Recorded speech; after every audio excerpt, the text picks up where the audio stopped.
Ahalya tablets వేసుకుంటూ ఉండగా అప్పుడే అదితి అక్కడికి వస్తుంది. ఇవి ప్రెగ్నెంట్ వాళ్ళు వేసుకునే టాబ్లెట్స్ కదా, మరి నువ్వెందుకు వేసుకుంటున్నావని అహల్యని ప్రశ్నిస్తూ ఉంటుంది. నీకు మొన్నే కదా పెళ్ళైంది, కాబట్టి నువ్వు ప్రెగ్నెంట్ అయ్యే ఛాన్సే లేదు, మరి నువ్వెందుకు ఈ టాబ్లెట్స్ వేసుకుంటున్నావని చెప్పి అదితి అహల్యని ప్రశ్నించడంతో అహల్య ఏమీ మాట్లాడకుండా మౌనంగా ఉండిపోతుంది.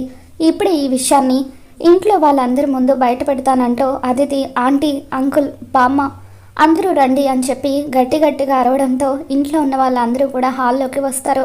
ఇకప్పుడు అదితి తన చేతిలో ఉన్న టాబ్లెట్స్ని ఇంట్లో వాళ్ళందరికీ చూపిస్తూ, ఇవేంటో తెలుసా, ప్రెగ్నెంట్గా ఉన్న వాళ్ళు వేసుకునే టాబ్లెట్స్, ఈ టాబ్లెట్స్ని అహల్య వేసుకుంటుంది అని చెప్పి అదితి ఇంట్లో వాళ్ళందరికీ చెప్పడంతో ఇక అందరూ షాకింగ్గా అహల్య వైపు చూస్తూ ఉంటారు. మరి నిజంగా అహల్య ప్రెగ్నెంట్ అన్న విషయం ఇంట్లో అందరికీ తెలిసిపోతుందా?